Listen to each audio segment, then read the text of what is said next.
past 7. A warm welcome to Rise and Shine, the early morning flagship interactive program on this radio station, Gloria from 97.1 in Yenagoa. It's a lovely Thursday morning, the 18th of April 2019, and hopefully we will have an interesting moment on radio this morning. Focus this morning is on the return of the debate for removal of fuel subsidy. Otherwise, we could equally target benefits and drawbacks of fuel subsidy removal. My name is Paul Levy, and my guest, Dr. Baghebo, Senior Lecturer, Department of Economics, Nigeria Delta University, as well as Mr. Warmate Idikio, Director General, Yenagoa Chamber of Commerce, Industry, Mines and Agriculture. But just before we get to that proper, tradition demands that we review newspaper headlines. 9 minutes past 7, an advice from a mother to a son, an advice well kept there. Drawbacks and benefits of fuel subsidy removal, otherwise also known as deregulation of the downstream sector, the oil sector, as well as return of the debate for removal of fuel subsidy. Whichever way you look at it, it's great this morning. My guest, Dr. Baghebo, Senior Lecturer, Department of Economics, Nigeria Delta University, and Mr. Warmate Idikio, Director General, Yenagoa Chamber of Commerce, Industry, Mines and Agriculture. Let's take a background to this discussion, and then I'll have my guest respond to this important. This is a sensitive and controversial national debate. It has resurfaced following a recent World Bank report on Nigeria entitled Nigeria Biannual Economic Update for 2018. The report says in 2018, Nigeria spent 731 billion naira to subsidize fuel consumption. It goes on to say that the subsidy total was higher than government expenditure on health, education, infrastructure and defense put together in the year under review. As a consequence, the IMF came with an advice that Nigeria should consider complete removal of fuel subsidy. In the considered opinion of the IMF boss, removing fossil fuel subsidies is the right way to go for the country. And then the federal government's reaction to the IMF advice, as echoed by the finance minister, was that the advice is a good one and will be given consideration, but in a way that will be successful and sustainable. Now, to get a broader perspective, we need to visit the past and remind ourselves of the case made for and against subsidy removal. In the run-up to the subsidy removal under former President Goodluck Jonathan, government officials argued vigorously that subsidy benefits the well-off more than it does benefit the low-income class, and that subsidy represents massive opportunity for rent-seeking, which enables corruption and diverts much-needed resources for development. On the part of organized labor and civil society, corruption and inefficiency in the oil sector is the problem and not the subsidy program itself, and that government should go all out for the corruption in the sector and the frauds in the program rather than remove subsidy. Civil society and organized labor also made a case for revamp of our refineries for them to work at full capacity. But while a consensus was yet to be reached, the then government announced the removal, and the suddenness of the announcement of that removal sparked strikes and protests across the country. After much negotiation between government on one side and organized labor and civil society on the other, subsidy was slashed in two. This was how there came to be a 50% phase-out of fuel subsidy under Goodluck. But it will be interesting to know that before the 50% phase-out, subsidy represented 2.7% of GDP under Goodluck. Now, let's get back to the World Bank reports. According to the reports, fuel subsidy deductions in 2017 amounted to 107.3 billion naira, whereas in 2018, the deductions came to 731 billion naira. And daily consumption of fuel, which was 40 million liters per day in 2017, rose to 54 million liters in 2018. Now, I'd like to take a very important paragraph from that report, and I quote, "The NNPC financial reports indicate that about $2 billion US dollars, equivalent to 0.6% of GDP, were deducted from the gross oil revenue prior to the transfer to the Federation account for the unbudgeted fuel subsidy. The report also touched on the near depletion of the excess crude account when on average the country earns $21 per barrel of crude oil throughout 2018, more than the benchmark for the 2018 budget. Now, the conclusion one carefully draw from the World Bank report is that since the country relies heavily on oil revenues that are volatile, and since the excess crude accounts, which serves as the country's foremost fiscal buffer, is being depleted too, Nigeria is fiscally fragile and prone to all sorts of economic problems. Welcome back, my guests, to the discussion this morning, and I'd like to begin with you, Warmate. Is this in the overall interest, best overall interest of Nigeria and our economy, that this advice has been given? Well, thank you very much this morning, and I'm very glad to be a part of this program. But I'll start first of all to say that before we talk about subsidy removal, let us have a clear idea of what a subsidy is. Meaning, what is the purpose of having a subsidy on any product or in any sector of the economy at all? A subsidy actually is an incentive of government giving to any particular sector with the sole purpose of ensuring the growth in that sector. So what is fuel subsidy then?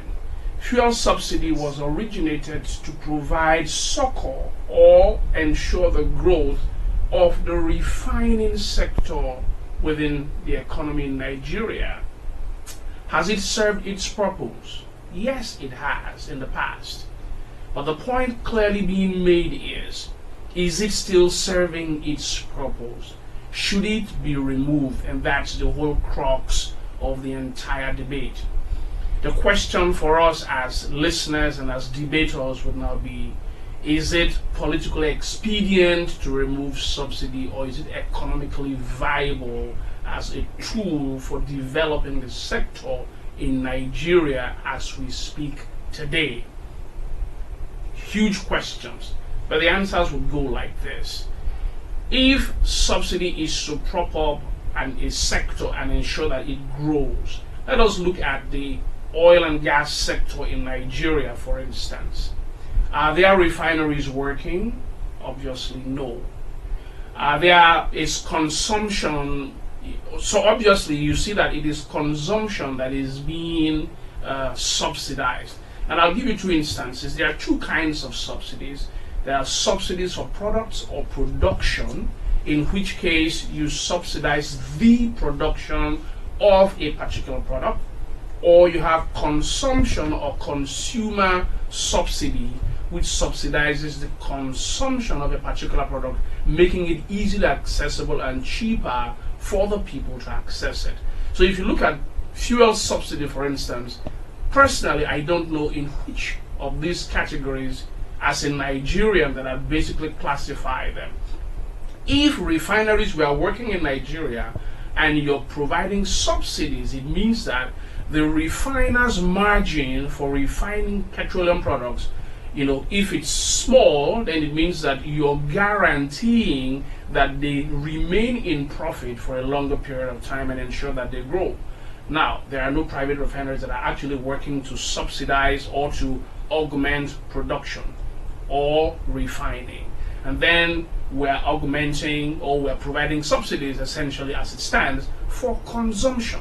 Now, where does production take place? Petroleum products are imported. So obviously, we are subsidizing the production of the product elsewhere than in Nigeria, keeping up production and keeping up jobs for other countries where these products are imported from. Now, for whose benefit is the subsidy anyway? As of this morning, the information in the news is that the Petroleum Ministry has said the landing cost of petroleum products would be 180 naira as it stands. Okay, so if it's 180 naira, we can only imagine what volume of subsidy would prevail if it is not removed. It means that the value, which is about over 700 billion, would definitely skyrocket to more than 1 trillion naira. Taking into consideration already the difference in petroleum pump price of 143 to landed cost of 180. So subsidy basically would absorb that cost on behalf of who? The importer. And then government provides that product at, in their thinking, affordable cost to the consumer. So you now see the huge cost that is being absorbed on behalf of the consumer. Where is the funding coming from? And the point also being made is the international price of petroleum product is volatile. You don't know when next is going to shoot beyond where it is. Nigeria's production in the international market is reducing. We used to produce 2.2 million barrels a day. Now it is 2.0 something million barrels a day. All of these are the metrics with which for us as Nigerians to see whether it is important to remove subsidies or not. But the important thing for me is subsidies with regards to petroleum production and petroleum like fuel or the rest of it. The subsidy should go not so much to consumers but more to the refiners, and we don't have refineries now, so we're in a quagmire. Let me get to Dr. Baghebo. Given what Warmate said, classical economics would insist that subsidies be given to facilitate production and not consumption. But then, this is no ordinary consumption. This is consumption that, at the heart of it, could be considered as some sort of social welfare package to the low-income bracket. And that has been the single most important argument against removal of subsidy to this minute. What is your take? Yeah, thank you. The classicalists will look at the interests of the consumers and ensuring that any policy or anything they are doing will favor the consumers. Because favoring the consumers will also make them to maximize profits. But they are profit maximizers. What we are looking at it here is that government is basically perform very major and major functions like allocation of resources, distribution and stabilization functions. And these functions go a long way to improve the living condition of the people. They remove miserable index and other social biases actually impact negatively on individuals. So the classicalists will welcome removal of subsidy as an avenue where they will effectively or actively participate in the economic activities of the country. The classicalists is individuals, the ultimate economic decision deciders. They produce goods and services that are effectively distributed to consumers to remove to reduce their level of poverty and problems. What I look at here is that subsidy removal is something that has to be critically examined. If you remove subsidy, considering the level of economic development of the country, if the country is economically viable, because poverty level is high, miserable index is also very low, much high, and people are living comfortably. But in the Nigerian situation, we are the worst, almost classified as the worst. The poverty is at the highest level, the inflation level is high, unemployment is also very high, macroeconomic indices are in the negative. So if you remove subsidy at this time, what will happen to the general price level? Because in the Nigerian economy, everybody, the businessmen do business on the basis of the price of goods and the price of petroleum products. If the price of petroleum products is very high, it will affect the general price of goods and services. If the general price of goods and services is affected, what will happen to for me and you that buys this good? But the policy will be welcomed by government officials because they are at the helms of affairs and the money they have, their entitlements to make them feel that the immediate impact, the immediate negative impact of subsidy removal will not affect them greatly. But to other persons in the society, it affects them greatly. So, looking at it from that perspective, any government should look at the immediate impact on the society. Is society going to benefit? Obviously, no. Because a lot of problems, poverty and other compounded economic quagmire. I know the political class and society will revolt against it, because anything that will not improve your welfare, as a government, you are also welfare maximizer. Anything that will not improve the welfare of the masses. You're not taking into consideration the revenue, although we know that tax output ratio is very low, our revenue from tax, and the GDP ratio is very low, which is something that has to be debated. But for the fact that a lot of things are wrong in the system, and if things that are not wrong in the system are not corrected, and you remove subsidy, the people will die in hunger, because even at this time, this material time, at this present time, where things are going worst, if you now remove subsidy, the worst will turn to be something dangerous.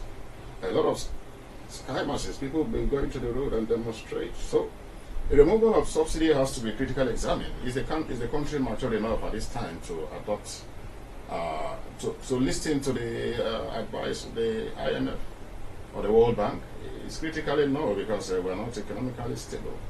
And bringing an unstable policy, because I regard that removal of subsidy as an unstable policy. So, an economy that is not stable, then you crash the economy. So, subsidy removal has to be gradual and systematic.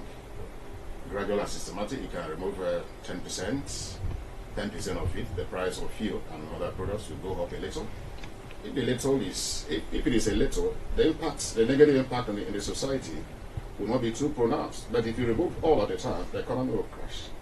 And there will be a lot of problems. Okay. Let me get back to Warmate, given what you've just said. Removal of fuel subsidy in practical plain language means increase in the cost of transportation, because when you remove the fuel subsidy, the price of fuel will increase, and since prices of goods and services, the price of fuel is embedded in the price of every good and service, it will amount to a general increase in prices of goods and services, which is inflation, and that would affect greatly the mass of the people. And that is the reason why people are saying, no, this is not good enough, rather fight the fraud and the corruption in the oil subsidy program. Okay, thank you. But I'll get back to something which I said before. In discussing issues about fuel subsidy removal, there are two basic positions. It's either a political position or an economic position. Is it politically expedient at this time to remove fuel subsidy, or is it economically desirable to remove subsidy? Those are two basic positions. Now let me mention something. In the regime of subsidies, there's what is called perverse subsidies. Perverse subsidies means subsidies that eventually impact negatively on society. Now, no subsidy starts out perverse, but over time, with political changes and environmental issues, those policies become perverse. They become they impact more negatively on society. Now, when subsidies are imposed or implemented, over time, no subsidy is intended to last forever. The idea is to ensure that the sector has developed to a point and then subsidy is removed.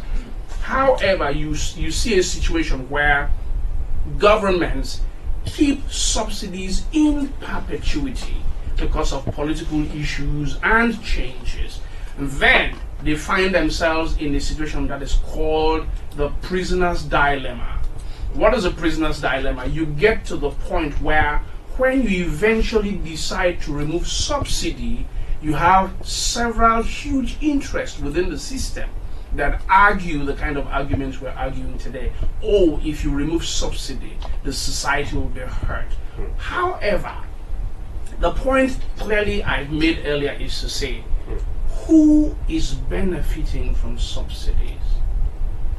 Now, We gave a simple instance of the landing cost of fuel being 180 as at today. That was announced by the Minister of State for Petroleum. So if you imagine the huge cost that is coming, who imports petrol? The importers get the subsidies. Now, don't forget, subsidy is not just so much as, the product coming to the consumer at a lower cost. It is a financial incentive of money paid over to someone who provides the goods or the service or the product. So if we imagine where, for instance, 1 trillion naira of subsidy payments have gone to, who have they gone to? The question now further is, I made this argument in 2012 when the then government of Goodluck Jonathan attempted to remove subsidy, and I asked, if subsidy is being removed and there have been people who have been importing petroleum products for the country since then till now, how many of them have invested in refineries in Nigeria to ensure that the product becomes produced within the country, creating jobs for the teeming population of youths who are qualified to be employed?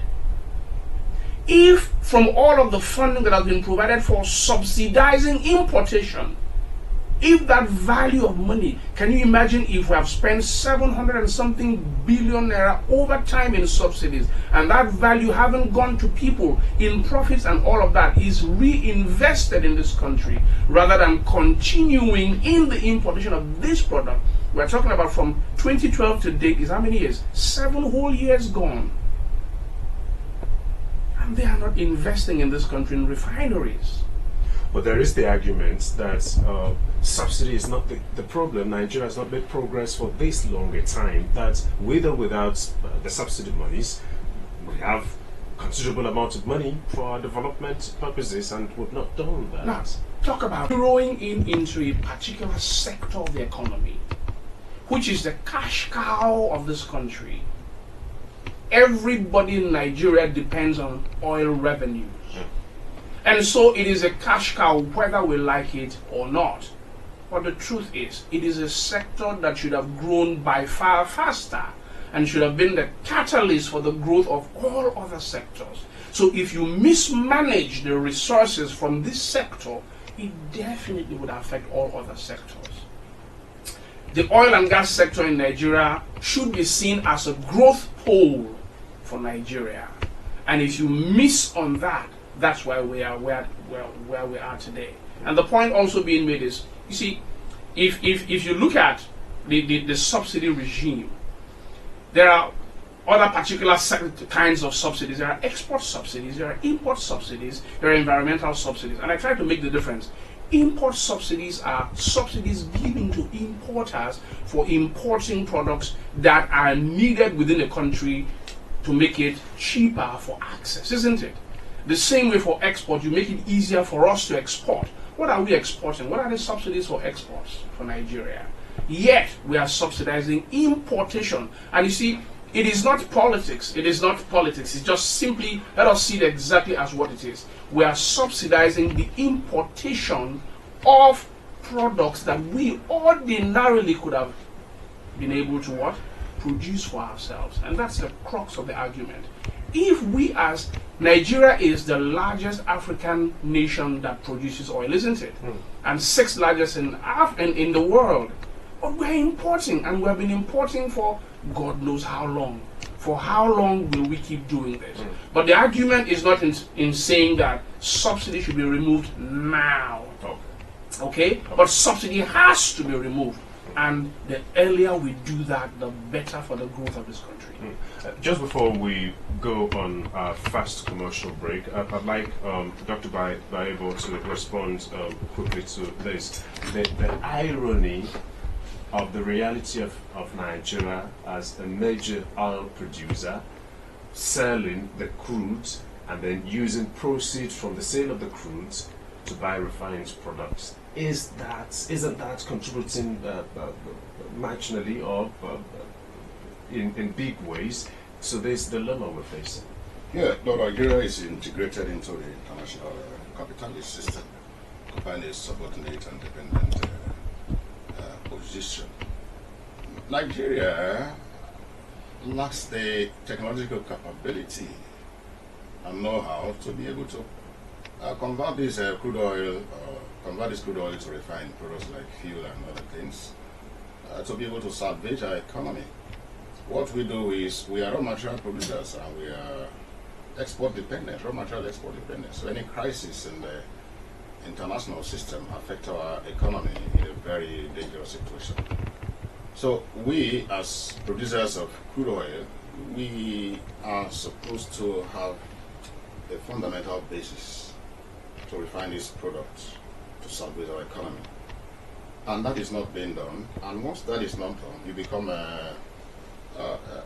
what we have today, because if you're importing crude oil you produce, because it's very even shameful that you produce crude oil and you lack the capability or technological competence to convert these raw materials to finished commodities for your own consumption.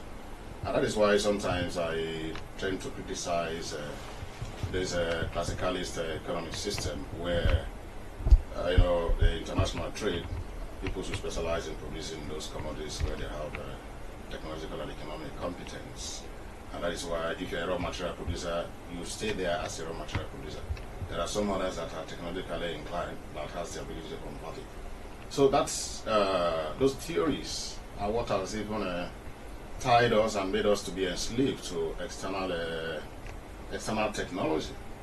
Countries start with little technology that may even be environmentally devastating, but as they improve on it from day to day, month to month, yearly, the technology won't become viable. And so if those technologies that we have here, however local root they are in our country, we will continue to improve on them to come to a period where we can be able to refine our product.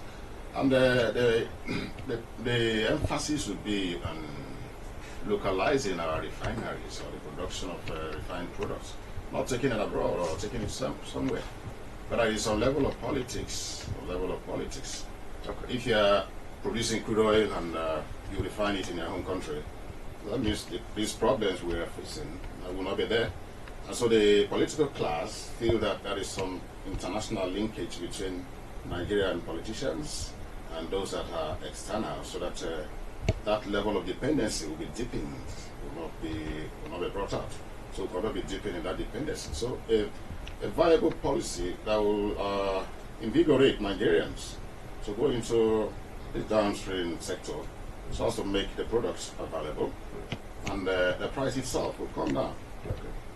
All right, we'll be right back right after our first commercial, and then hopefully we'll have the opportunity of taking your calls. Benefits and drawbacks of subsidy removal, the focus this morning on Rise and Shine. We'll be right back.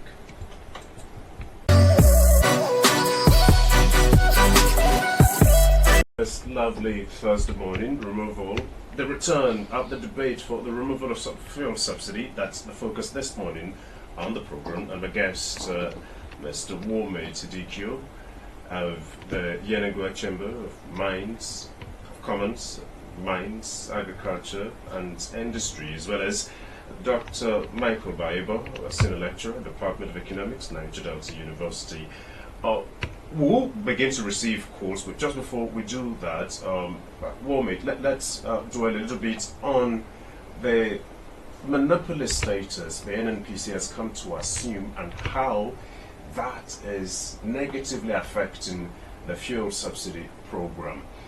Best practice would suggest that any monies accruing to the country from sales of the crude should first be paid into the Federation account, and then the NNPC could submit a bill to the Federation account to say this is the bill for subsidy expenses, and then that should as well be verified by staff of the Federation Account and Allocation Committee before payments should be done, rather than unilaterally NNPC on its own saying, okay, we've deducted this amount for subsidies and every other thing before submitting or paying into the Federation account proceeds from sale of the crude. How is that impacting on that subsidy front?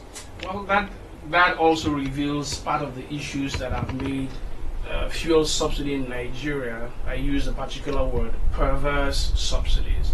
Now, before now, the practice had been individuals or businesses importing, and then they submit a bill through the NNPC which vets and verifies, and then before payment is made to them and all of that. Now, but presently what we see is a situation where NNPC solely imports. Now let us also look at some critical issue with regards to importation. Now, over time, you gave an analysis of how much petroleum products is consumed within the country. As we speak, I think the value or the volume is reputed to be about 80 million liters a day. Now, the question is 80 million liters within this period, is also questionable. Why is it questionable? How many, it can only mean two things. It can only mean that, dependence on petrol has increased because one, more people are buying cars, but that I don't think is correct, or that the power situation has failed woefully, and so people are buying more generators to provide electricity for themselves. That may be correct. But the truth is, we are importing petroleum products based on the valuation that we consume 80 million liters a day. That is questionable. Then the role of the NNPC being the sole importer, and then the attitude of declaring what they want to declare without audit and verification is also not best practice. And I think as a country and as a people, we should be able to hold NNPC to account as the representative of Nigerians. Dr. Subsidy is not a budgeted for item in a budgetary process.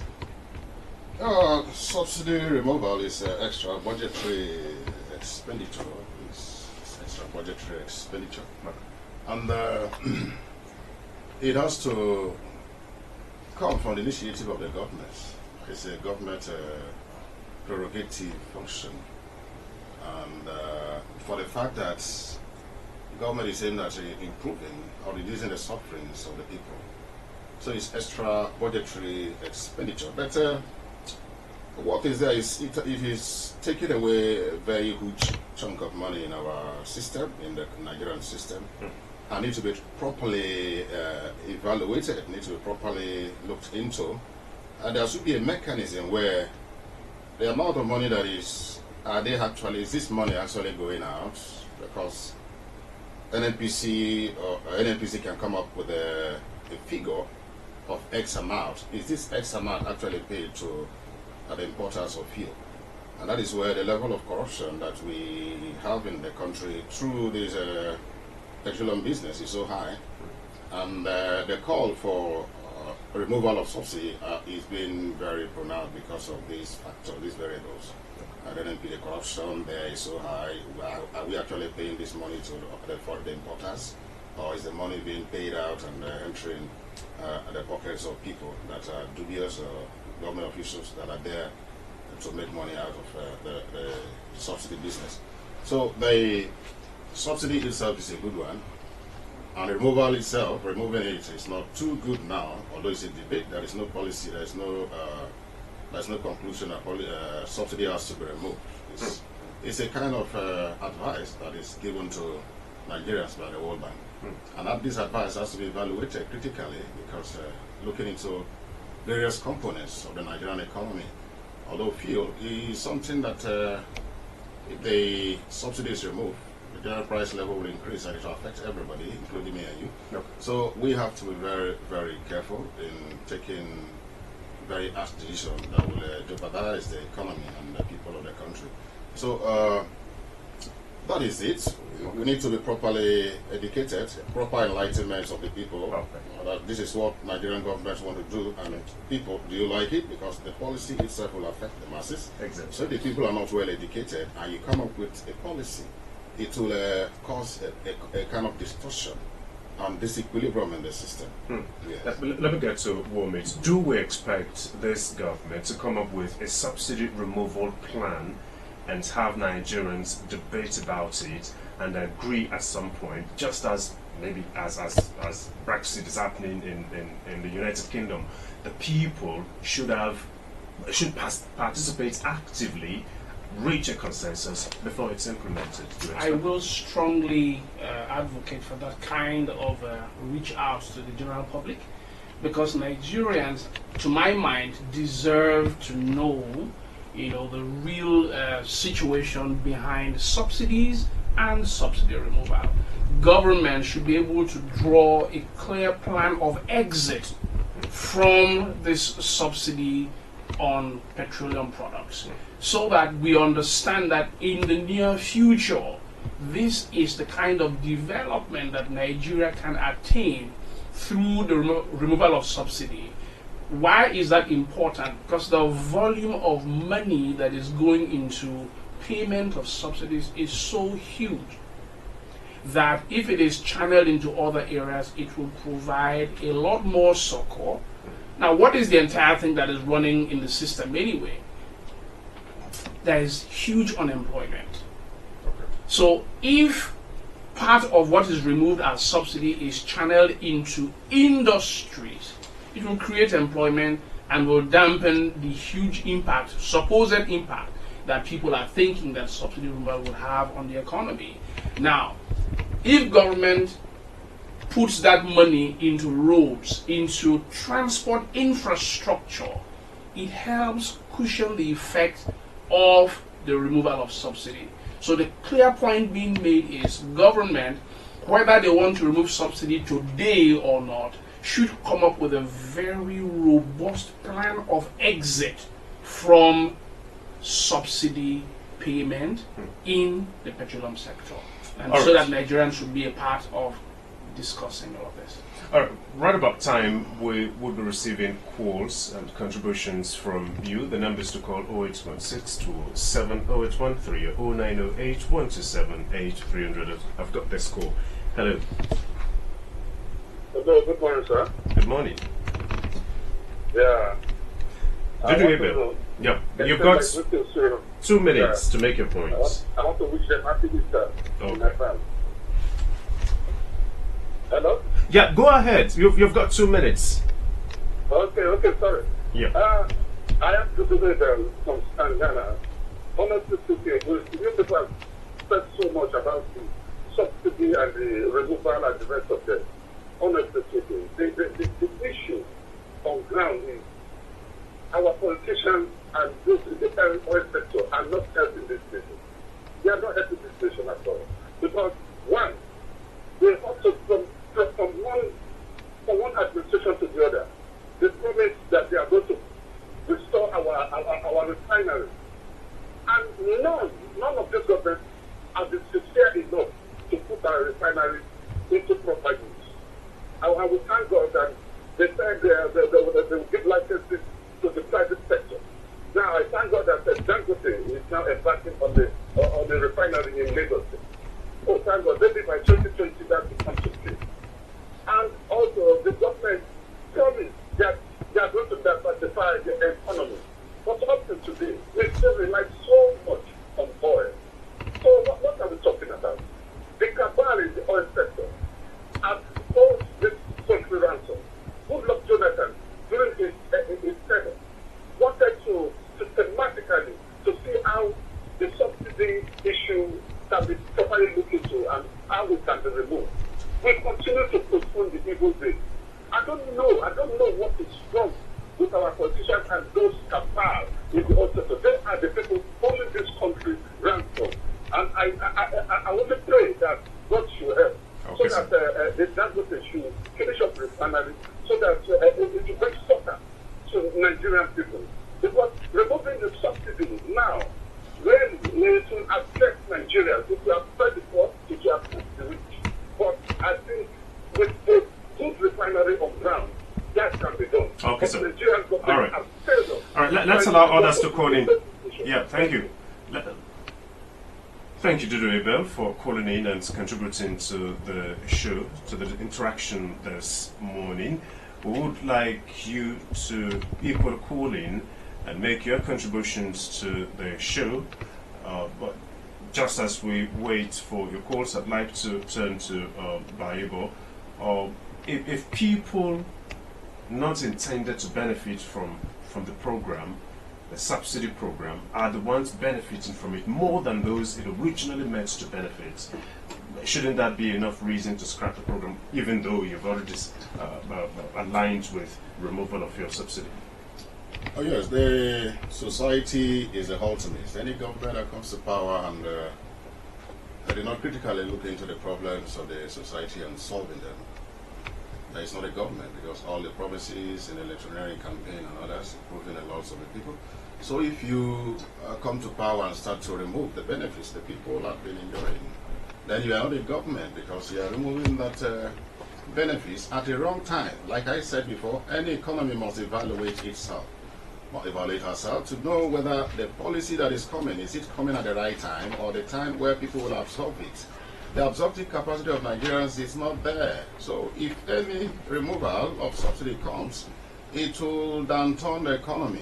In fact, every person will be affected. Although when you are in government, government emphasis is increased revenue generation, increased revenue base of the country. So those that are in policies, political appointments, will toe into the government line to ensure that this policy is removed, this subsidy is removed, so that when the subsidy is removed, the volume of money that goes into subsidizing fuel will be saved for investments. Okay. We save for education, healthcare, and other infrastructural facilities. And you look at the Nigerian situation. Fuel subsidy has been a gradual and systematic process. And the promises of government has been that the volume of money that will be saved from this removal will be channeled into other productive activities, and people's life will be better. But the question is that, has people's life been better? No, people's life has not been better. It's even worse. The revenue or the volume of cash that comes from this gradual and systematic removal has not actually been channeled into productive things to improve the living condition of the people. So even though you remove everything about subsidy, the people's condition will worsen. The promises of government will not come to pass, because it will all fail, and it has been failing. No, so let's take government will people have to be very careful. Hello? Hello, good morning, Bonlezi. Good morning. Singer is Anangman from Lemon Branch. Singer, you've got a minute. Yes, really, I just want to greet you and your guests. Good morning and remain blessed. Okay, thank you. That's all right. Begin to call in. We'll be entertaining your calls all the way to 8 o'clock, when we will bring this discussion to a close. Hello? Hello, good morning. Good morning. Can you move away from your radio? Yes, thank you very much. This is the budget customer. You've got a minute to make your contribution, sir. Okay, I got it from Joko. That issue. I think the federal government, they are not be able to put in place what is supposed to put in before they are talking about the removal of but they cannot remove it now. There's no way they can remove it, because the refinery are there. Why can't they think of how to repair our refinery before they think of removing the request of subsidy? What is the purpose of what? So it's not inability for us to remove repair our refinery. That is why they are doing this. If our refinery are working, will this thing happen? Okay. All right. Thank you. Will not happen. So Thank you. Appreciate. I'd like Warmate to. Was there any time in our national life when it was more profitable to import petroleum products than to refine them at home? Well, I think that's what we're experiencing now. It's more profitable for importations than refining at home. Don't forget that Nigeria has a refining capacity of over 400,000 barrels per day in refining. 2 refineries in Port Harcourt, 1 in Kaduna, 1 in Warri. They are all not working. The whole idea about subsidy essentially is to ensure that refiners maintain their refiners' margin in profit. So no refineries going on, importation is what's going on. So for those who are involved in importation, it is more profitable for them to import than for them to invest in refineries locally for the benefit of all people. So you see, only a section of people are benefiting rather than the generality of Nigerians. Well, let's take this. Hello? We'll take a call, and that will be our last call this morning. Hello, you are last caller. You've got a minute. Move away from your radio. You've got a minute to make your contribution. Good morning. Yeah, good morning, sir. Good morning. 1 minute. From City. Okay. My name is Yola. Go ahead, sir. Okay. The problem in Nigeria about all this restructuring, all the rest is that our leaders, sometimes our leaders don't know the meaning of leadership. Leadership is so sharp. But from the beginning of the creation of Nigeria, when it was amalgamated as one country, our leaders are selfish and greedy leaders. They always forget our money. They forget to lead their people, their masses. People are looking at more than the people what they are going to receive. When you lead them well, you benefit from them. That is the problem. If they can do this subsidy issue, let them look at the matter. Why we cannot do refining in our own country?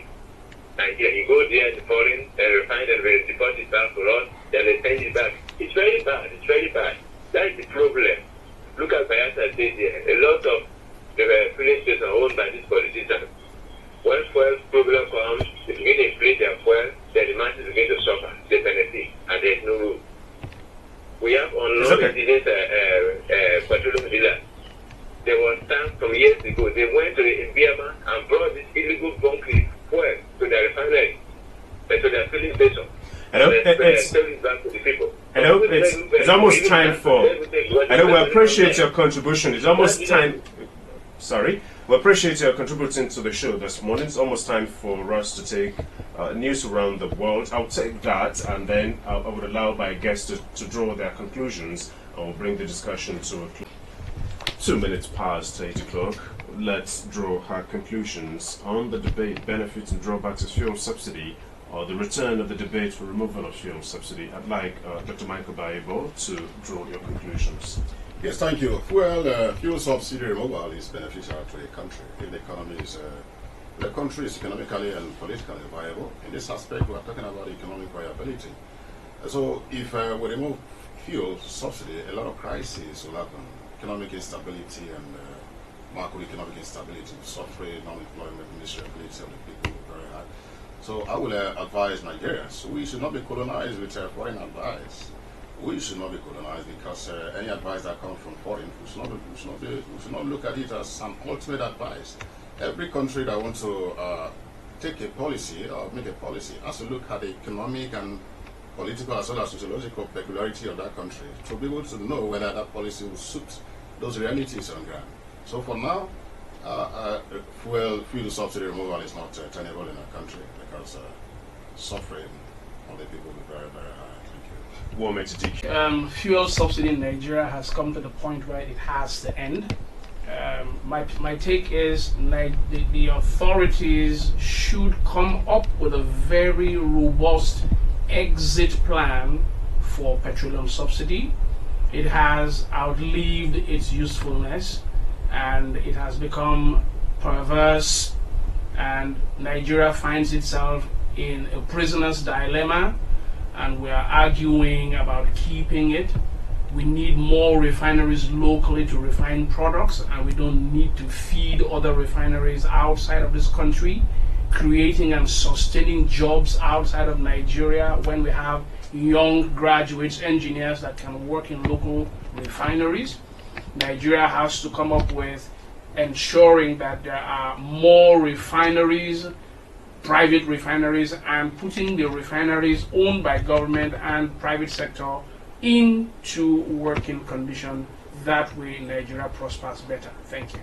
And that's into this edition of the program. Guests were Dr. Michael Baghebo, Senior Lecturer, Department of Economics, Nigeria University, and Mr. Warmate Idikio, Director General, Yenagoa Chamber of Commerce, Industry, Mines and Agriculture. Focus was on benefits and drawbacks of fuel subsidy removal. Many thanks to both of you indeed for honoring my invitation. and for analyzing in depth this raging debate. Equally to you, the callers, your calls made this show an exciting one, as well as to the team this morning, both Cyril Roboto as well as Alfred Gary. From all of us, it's good morning. And hope to that's something I want to pass across. You can listen or watch this interaction this morning live. You can watch it as a video on YouTube. Just search Paul Aby and hopefully you would get it. And this is just a bit. If you have your time to look at it and watch it critically, you would have a very beautiful conclusion to draw from it as well. And so this is urging you to check it out on YouTube. Thank you.